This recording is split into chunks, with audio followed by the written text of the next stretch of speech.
pessoal, eu sou o Nicolas Vital e esse é o podcast Eu Como, sempre falando de alimentação com ciência e levando informação de qualidade para os nossos ouvintes, no Spotify, no Anchor e no Apple Podcasts, e também em vídeo no nosso canal do YouTube. Já segue a gente? Se ainda não segue, não se esqueça de se inscrever nos nossos canais.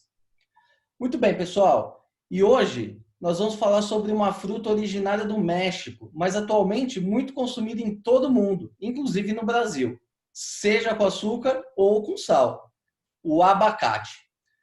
Apesar da popularidade, pouca gente sabe como é produzida essa fruta. Você sabia, por exemplo, que um abacateiro pode ter até 20 metros de altura e que existem mais de 500 variedades de abacate? Pois é.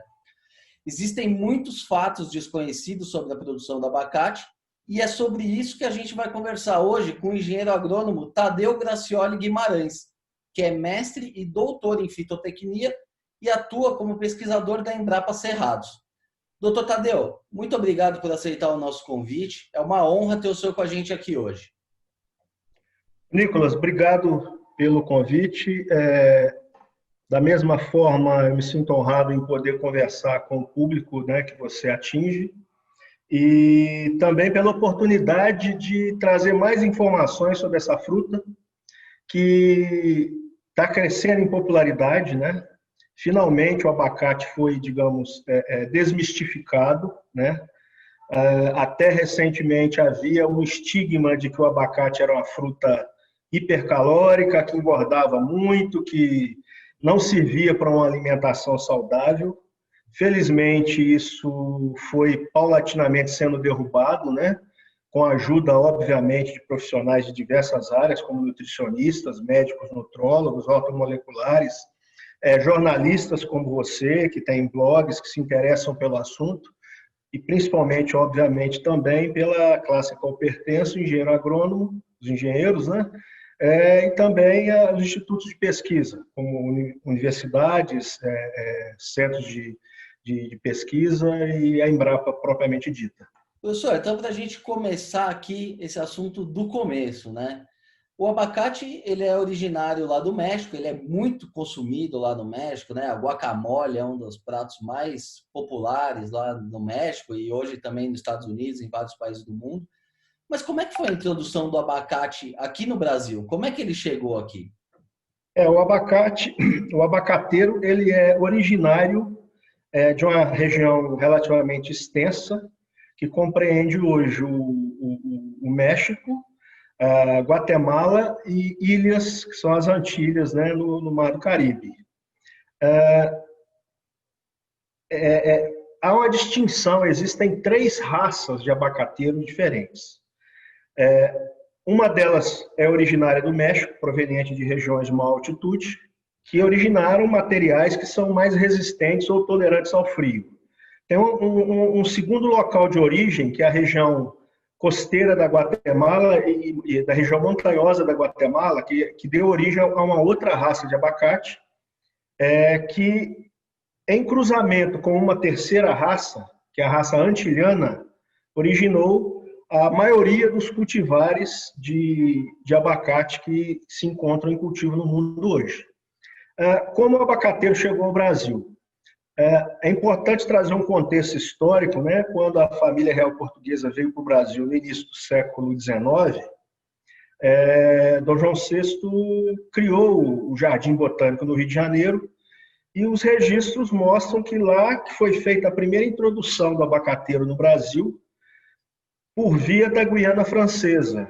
Segundo relatos, chegaram 4 mudas de abacateiro da raça antilhana e que a partir dali e com, obviamente, outras introduções vieram posteriormente, essas plantas foram se intercruzando, né, e dando origem a uma gama imensa de materiais de variedades de abacate. É importante pontuar que o abacateiro ele tem uma biologia floral muito interessante que faz com que seja praticamente 100% de fecundação cruzada. Ou seja, uma planta não consegue se autofecundar e produzir frutos sem ter uma outra planta. Então, a diversidade de materiais de abacateiro que existem hoje é imensa. Conforme você disse, né, variedades em cultivo são mais de 500.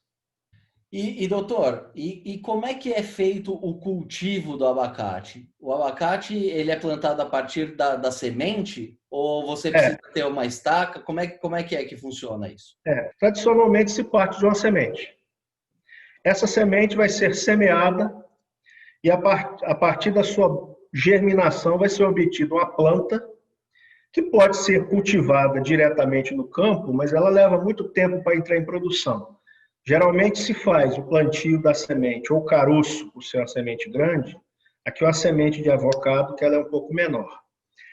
A partir desta planta que está aqui atrás, por exemplo, a gente observar aqui, ó, isso aqui é um porta-enxerto, tá?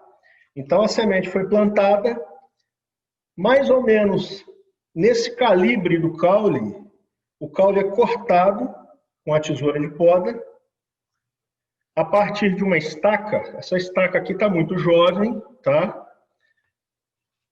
A gente retira as folhas. Essa estaca ela é enxertada nesse porta-enxerto.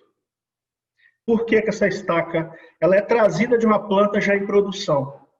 Então, esta planta resultante da união dessas duas partes, ela já vai estar apta para florescimento já até no viveiro, inclusive. Já é uma porção adulta de uma planta. Então, com isso, ganha tempo. Então, é perfeitamente possível você ter uma florada de abacate, que aqui estou segurando uma flor, que na realidade é uma inflorescência de abacate. Observa aqui um frutinho, um segundo frutinho, né? Aqui tinha uma infinidade de flores, né? Que a planta flora muito, geralmente de 2 a 3% só das flores se transformam em fruto. É estratégia de sobrevivência da planta, né? O abacateiro tem flores muito perfumadas, que atraem muitos insetos, e o principal modo de fecundação é feito com a ajuda de abelhas, né? Outros insetos, como vespas, zangões, também podem fazer esse processo. Mas, geralmente, quem faz são as abelhas.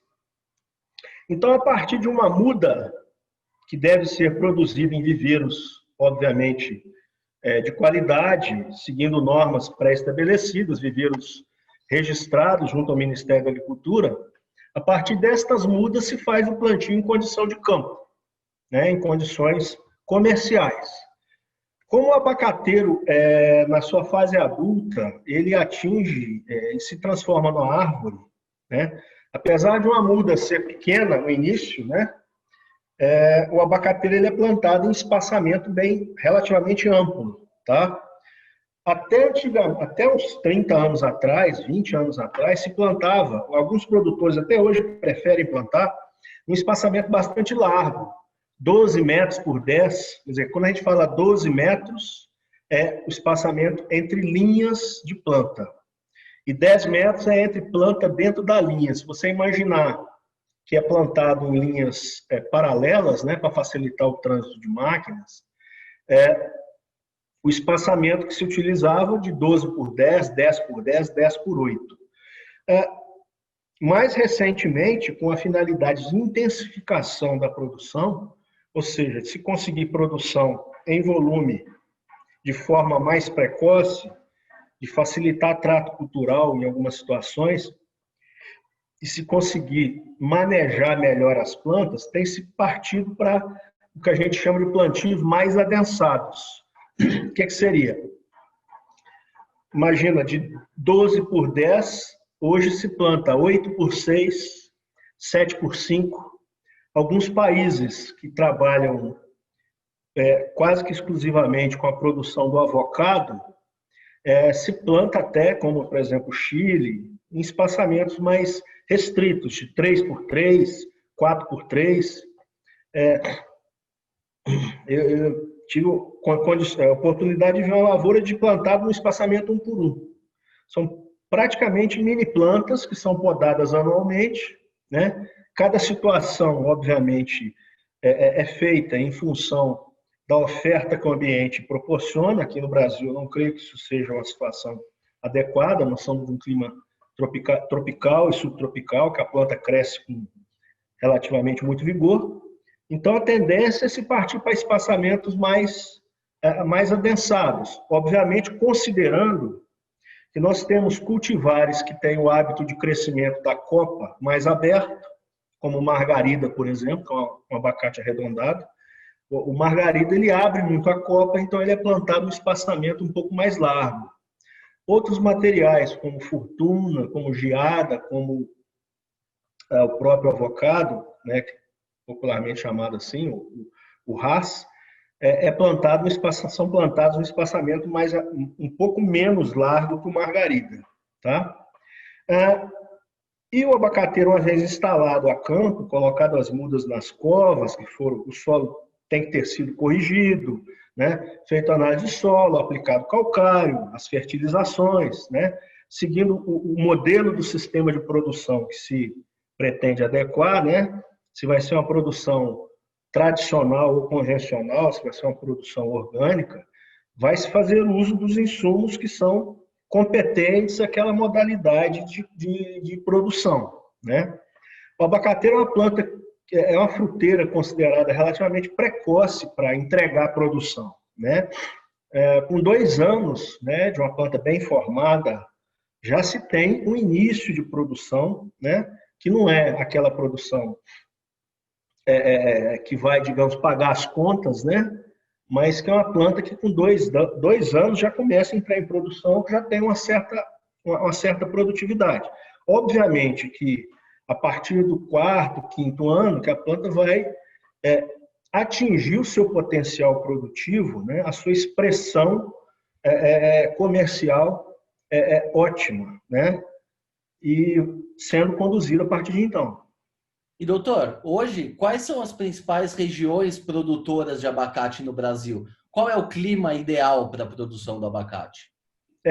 O abacate é uma fruteira de clima subtropical. A própria origem, né, da região de altitudes de entre 1.000 e 2.000 metros na Guatemala e acima de 2.000 metros no México, conferem uma exigência edafoclimática de temperaturas mais amenas.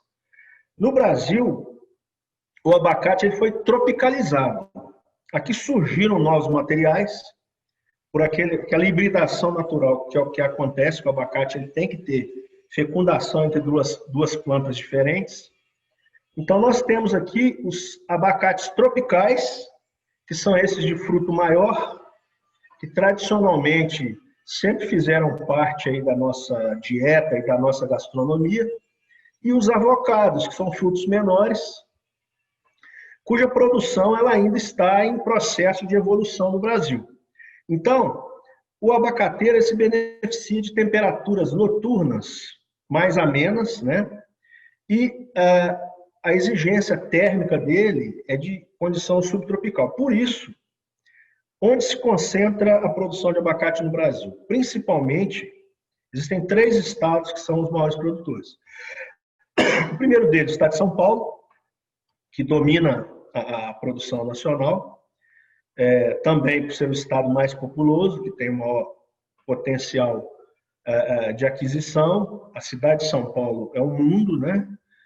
Tem o maior entreposto de comercialização de hortifrutigranjeiros da América Latina. Então, o estado de São Paulo é o primeiro produtor. Em seguida, vem Minas Gerais e depois o Paraná. Outros estados, como o Espírito Santo, como o Rio de Janeiro, como Bahia, como Goiás, possuem condições climáticas adequadas e hoje, inclusive, existem produtores fazendo plantio já em condições totalmente tropicais, como na região Nordeste, que existe também demanda, né? A região Nordeste é um polo produtor e exportador de frutas. Então, a pesquisa está tentando, né, e conseguindo, a duras penas, ainda tem muito que avançar, em conseguir produzir abacates, digamos, mais exigentes em temperaturas amenas, sob condições tropicais. Eu acredito que, obviamente, para isso tem que ser feito o uso de irrigação, né? Irrigação é fundamental, que fornecimento de água à planta para ela conseguir trabalhar em condição de temperatura mais elevada, né? Expressar potencial produtivo, ter qualidade de fruto e também trabalhar com espaçamento adequado, poda, uso de regulador de crescimento. Tudo isso a pesquisa vai aportar informações para se consiga ter sucesso nessa empreitada. E, doutor, em termos de mercado, o Brasil hoje pode ser considerado um grande produtor de abacate? Como é que é esse mercado? A gente ainda precisa importar, exporta? Como é que é o mercado? Veja bem, em termos mundiais, o maior produtor é o México, né? O México, para a gente ter ideia, óbvio, o povo mexicano, ele foi, digamos, ele é uma mescla, né, da cultura dos espanhóis que chegaram, se encontraram com os nativos, e o abacate já existia no México, sendo consumido desde antes da chegada dos conquistadores espanhóis.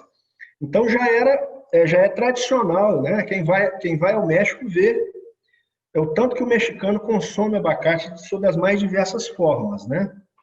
O México, para você ter ideia, é o maior estado produtor de abacate do México, que é o estado de Michoacán. Só esse estado produz mais abacate que o Brasil em 2 a 3 vezes. Então, eles realmente produzem uma enormidade. Se eu não me engano, né, essas estatísticas são um pouco variáveis, né? Quase que 1/3 do abacate produzido no mundo provém do México.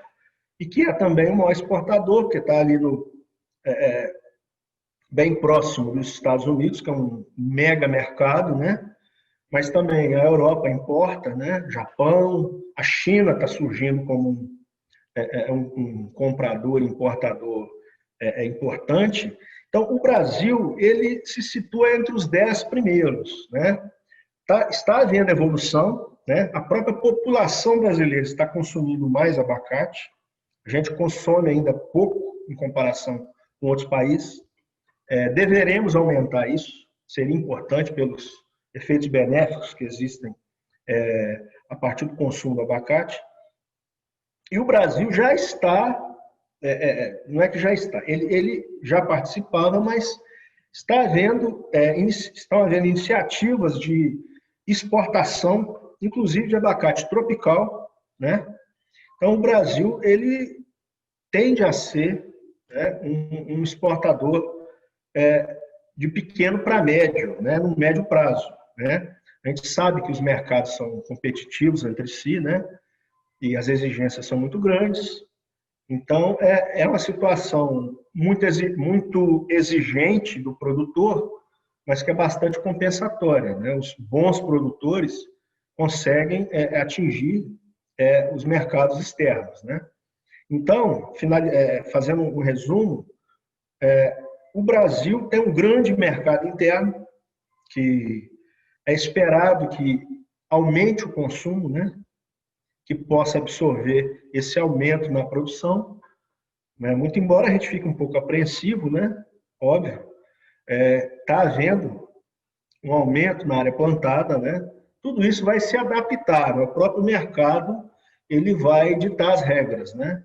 Isso é bastante comum quando acontece boom com determinado alimento, né? O alimento entra na moda, produtores começam a produzir mais. Então, aos poucos, o mercado vai se adaptando para chegar num ponto de equilíbrio. E, doutor, o senhor citou logo na fala inicial a respeito do mito de que o abacate seria muito calórico, que ele contribuiria para a obesidade, enfim, mas isso já foi derrubado. Em questões nutricionais, como é que é o abacate? Ele é um produto nutritivo? Ele é recomendado? É preciso comer com moderação? O que diz a ciência? Olha, eu não sou especialista em nutrição humana, né? A gente trabalha com a parte de produção vegetal. Obviamente que essas características a gente tem que ter um inteiramento, né? Inclusive para dar suporte ao público. O abacate, a composição química dele como alimento, nos permite dizer que é uma das frutas mais equilibradas que nós podemos ter na nossa dieta. O abacate ele é riquíssimo em potássio, ele é dos frutos consumidos da forma fresca, o que tem maior teor de proteína. Quer dizer, os frutos não são fonte de proteína, obviamente, mas o abacate ele se destaca dentre dos frutos. Ele chega a ter 1,5% de proteína, o que obviamente é interessante até para os veganos, né? Então, estão sempre em busca de fontes de complementação na dieta. Outra característica importantíssima, o perfil lipídico, né, da polpa do abacateiro, obviamente que tem muita distinção entre variedades, mas ele apresenta características dos seus lipídios que são bastante benéficas, indutoras da produção do bom colesterol. Além disso, possui luteína, possui ácido fólico, possui esteróis, que são importantes para a saúde, inclusive, do homem e da mulher, né? Algumas pesquisas mostram isso. E o importante do consumo do abacate é que ele seja frequente, né? Se incluir na dieta com frequência. É uma fruta que tem uma multiplicidade de formas de consumo muito grande. Hoje se consome abacate na forma, vamos chamar de pastosa, né? Pode-se passar em pão, na torrada. Hoje tem hamburguerias que têm oferta de receitas de burgers com pasta de abacate, com guacamole, né? E a própria indústria hoje está partindo para industrializar e trazer algumas opções de produtos, né? Já quase semi-prontos ou já acabados, né? Hoje você consegue encontrar uma pasta base de guacamole pronta, né? Para comprar. Existe já a indústria de óleo de abacate, que é sensacional, é similar ao azeite de oliva, né? Você vai, por exemplo, em países que têm tradição no cultivo e no consumo do abacate, como Espanha, México, na Califórnia, no Chile, você encontra nas gôndolas do supermercado o óleo de abacate, né? Geralmente sempre próximo do azeite de oliva. Justamente porque ele tem propriedades, podemos chamar até de nutracêuticos, né? Que fazem comprovadamente bem ao coração, ao sistema vascular. E, doutor, o senhor estava falando também sobre o potencial do Brasil, né? E aumentar a sua produção, enfim, aumentar o consumo interno também. Claro que o mercado que vai regular isso. Hoje, qual que é o principal desafio para a produção do abacate? O que impede essa expansão? É só o mercado ou existe algum desafio tecnológico também que precisa ser superado? Olha, desafios tecnológicos eles são constantes, né? Os maiores desafios estão calcados principalmente por ser uma atividade de investimento elevado no início, ou seja, existe um risco financeiro, né? E a parte de comercialização, né? Para todo produto agrícola perecível, ela é um gargalo importantíssimo a ser considerado. Do ponto de vista agronômico, os desafios são desafios que hoje são controláveis, muito embora se esteja sempre buscando otimização do sistema de produção, né? Tá sempre, porque assim, o ambiente de cultivo das diversas regiões, os microclimas, a gente sabe que a agricultura ela interage com o meio. Nós temos pragas, doenças, condições climáticas adversas, tipos de solo diferentes, não é qualquer solo que serve para o cultivo do abacate, isso é importante frisar, uma planta muito exigente em arejamento do sistema radicular, uma planta que não tolera encharcamento, ela é exigente em água, mas ela precisa de ter boa drenagem do solo. Então, existem muitos desafios relacionados à parte agronômica que hoje são controláveis. mas sempre existe a busca por melhoria, né? Nós temos o cultivo do abacate aqui, do ponto de vista comercial, de forma intensiva, é relativamente novo. Tudo isso traz desafios novos também. Surgimento da nova praga, uma condição, a busca por uma compatibilidade boa de porta-enxerto, que a gente mostrou aqui. O abacateiro ele não tolera também salinidade de solo, tá? Então, o manejo no dia a dia, ele é, digamos, um desafio constante. Agora, o grande desafio é posicionamento no mercado, é entregar uma fruta de qualidade, né? E condições, né, de período de super oferta pode trazer um gargalo, né, para alguns produtores, mas que, por enquanto, os preços têm sido razoavelmente compensadores, né? Como toda fruteira, o produtor está sempre buscando conseguir obter a produção numa janela de mercado, ou seja, onde tem menos oferta, né? O abacate é muito interessante, que, por exemplo, aqui em Brasília, no Distrito Federal, para citar um exemplo, trabalhando com 5 ou 6 variedades diferentes, se consegue colher abacate de dezembro a julho. Então, é uma fruta que uma vez o produtor tendo um bom planejamento do seu empreendimento comercial, ele escolhendo, fazendo uma boa escolha de materiais, de variedades, comprando mudas de qualidade, ele tem condições de acessar o mercado durante uma boa janela durante um ano. Tá? E com isso ele pode ter uma rentabilidade ganhando, inclusive, na média, né? Ele pode pegar períodos de preço mais elevado, por exemplo, aqui nós temos o início de safra, novembro, dezembro, a gente tem um pico de preço. Então, quando entra o abacate geada, por exemplo, é um abacate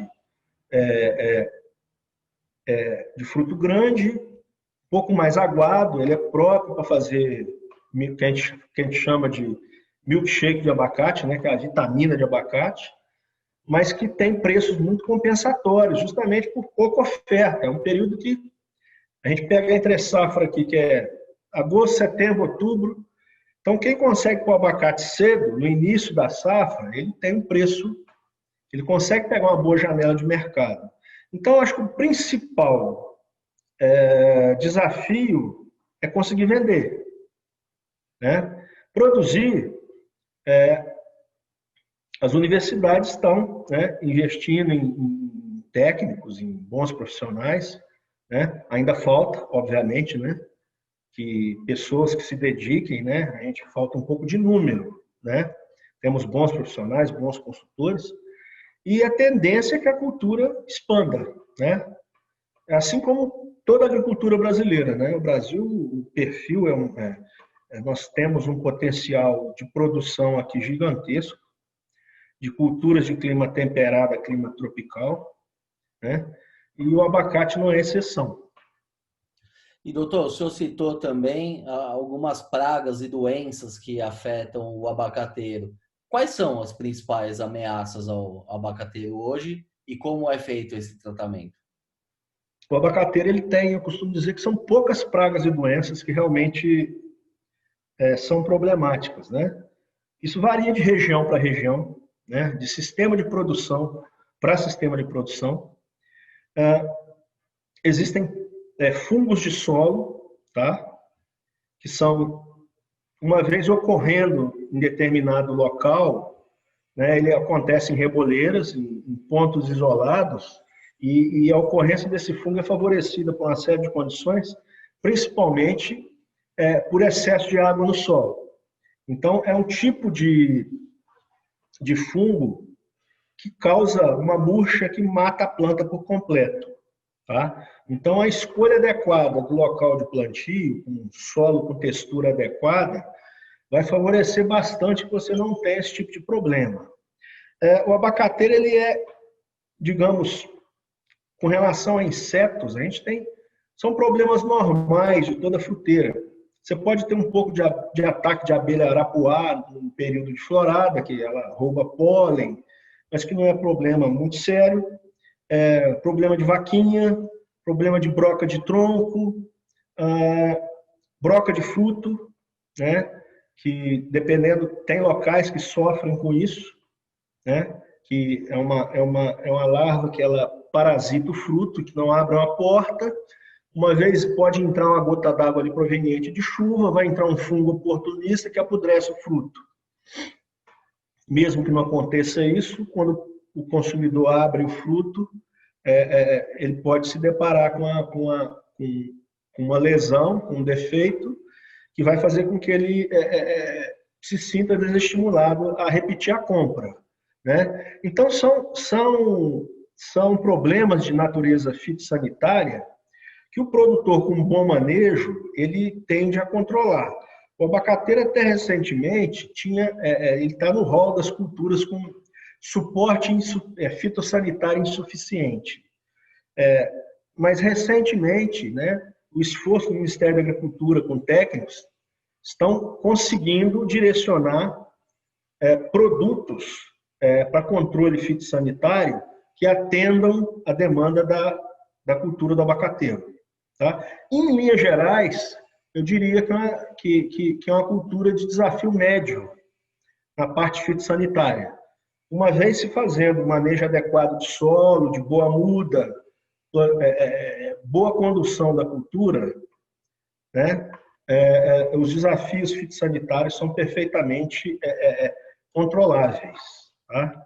Doutor, entrando um pouquinho agora no trabalho específico da Embrapa, né, e também de outros institutos de pesquisa que trabalham desenvolvendo novas variedades de abacate, né?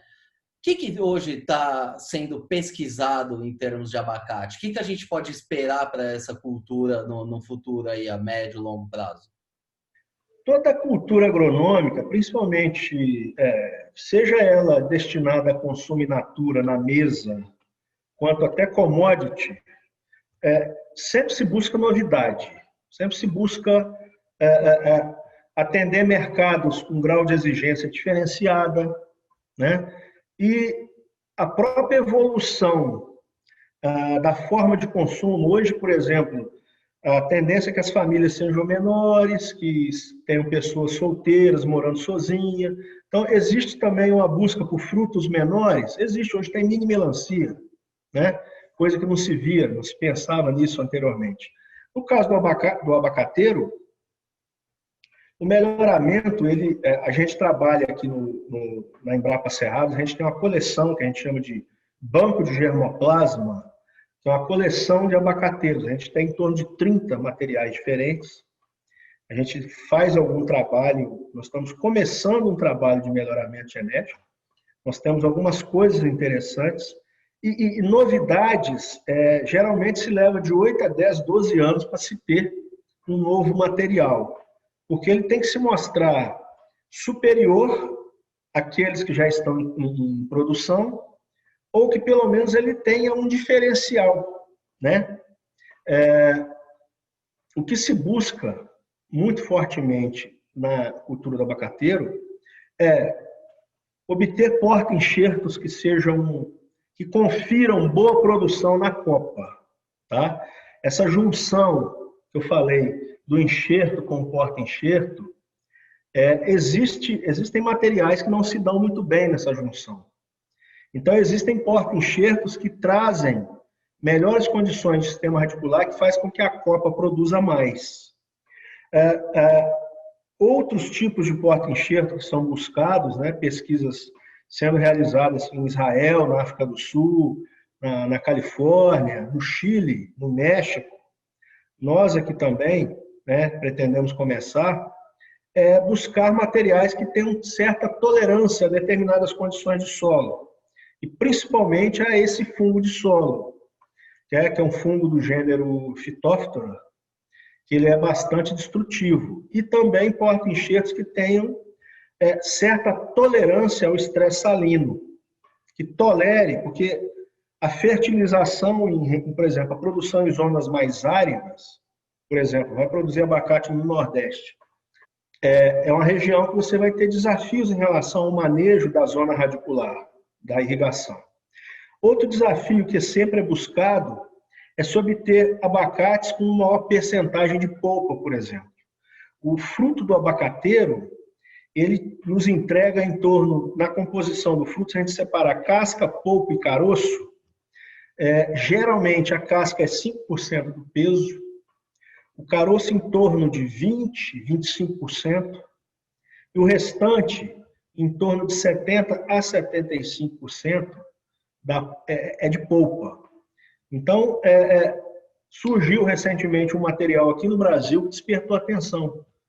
É um abacate que hoje já é registrado, que é o tal, foi o senhor Hélio Rezende, um fruticultor amador que conseguiu. Surgiu na propriedade dele. Ele conseguiu registrar. Qual que é o diferencial desse material? É que ele tem um caroço menor, consequentemente ele tem de 5% a 10% mais de polpa. Outra busca que a pesquisa está sempre perseguindo, outro objetivo, é ter sempre materiais com alto teor de óleo, que sejam produtivos, e que se consiga ter uma produção um pouco fora do período usual de produção. Ou seja, é o que a gente chama de produção extemporânea. Não é muito fácil isso. Não é muito fácil. Geralmente as variedades de abacate, elas floram todas juntas. Ou seja, a gente tem 30 materiais. Elas floram agora, julho para agosto. As variedades mais precoces começam a produzir, a madurar. Na realidade, o fruto cai do pé, né? O abacate é um fruto interessante. Ele cai verde do pé. As variedades precoces, quer dizer, todo mundo flora em agosto, mas as precoces são colhidas em novembro, dezembro, janeiro. As variedades da estação são colhidas em fevereiro, março, abril até maio. E as variedades tardias são colhidas em junho, julho, agosto. E o que é que diferencia esses materiais? As variedades precoces, elas têm um maior teor de água. São frutos maiores, frutos mais moles, quando amadurecem. As variedades tardias, elas são de polpa mais firme, como o avocado. Ela amadurece, mas a polpa não fica muito mole. Por que isso? Porque tem um maior teor de óleo na polpa. Então, os materiais ricos em óleo têm um período de construção na planta longo. Por quê? Porque a planta, para produzir óleo, isso tem uma demanda energética muito grande. Isso consome muito a planta. A planta se ocupa muito disso. Então, sempre se busca ter materiais com qualidades um pouco superiores e sempre buscando expandir o período de colheita, né? Outras características que se busca, né? Materiais de porte mais baixo, né? Para facilitar os tratos no dia a dia, que você pode plantar mais adensado. Materiais que sejam mais eficientes no uso da água, né? Também, a gente está sendo, a humanidade está sendo pressionada a usar melhor o recurso água, né? E a agricultura é um dos principais consumidores de água no planeta, se a gente puder, né, colocar assim. Então, a gente está sempre em busca de materiais mais eficientes, tá? E outras características. Tem um abacate de casca amarela, que é chamativo. Pode ser que tenha um segmento do mercado que se interesse por essa característica. Muito embora... E outra, ele é da casca amarela e da polpa um pouco mais amarelada. Então, hoje tem muita novidade que o consumidor ele busca. Às vezes não confere uma vantagem agronômica no campo, mas traz uma vantagem na gôndola do supermercado, né? Então, é o que se busca hoje nos programas de melhoramento. Muito bem, tem muita coisa aí pela frente, então. Doutor, essa conversa aqui está ótima, mas infelizmente o nosso tempo aqui já está chegando ao final. Queria agradecer mais uma vez aqui pela entrevista. Foi uma verdadeira aula aqui para mim e certamente para os nossos ouvintes também. Então fica aqui o nosso agradecimento e já o convite para a gente repetir essa entrevista aí com mais pontos aí em breve. Sim, foi muito proveitoso, né? E estou à sua disposição para a gente continuar essa construção, né, do conhecimento e da transferência para o público, né? É importante que quem acessa o seu canal no YouTube tenha o conhecimento de como funciona o sistema produtivo, né? Isso auxilia na nossa aproximação, né? Produtor, técnico e consumidor final, né? É bom também para desmistificar alguns pontos, né? E mostrar que a agricultura não é fácil, né? A agricultura é um desafio muito grande, né? Eu costumo dizer que não é uma linha de montagem. Existem sempre surpresas que te pegam, né? E que o produtor, o técnico, o pesquisador, o professor, o estudante tem sempre que estar em busca do conhecimento. E o que eu precisar de contar, né, da nossa parte, da Embrapa Cerrados, da Embrapa, né, que é a instituição na qual eu trabalho e represento, a gente está à disposição. É isso aí. Esse é o objetivo do canal, é falar sobre alimentação com ciência. Isso aí, pessoal. Essa edição do podcast vai ficando por aqui. Se gostou da entrevista, não se esqueça de se inscrever nos nossos canais no YouTube, no Spotify ou na sua plataforma de streaming favorita. Aproveite e siga a gente também no Facebook e no Instagram. Lembrando que esse podcast tem o patrocínio da Crop Life Brasil e volta com a sua programação normal na próxima sexta-feira. Por hoje é isso e até a próxima.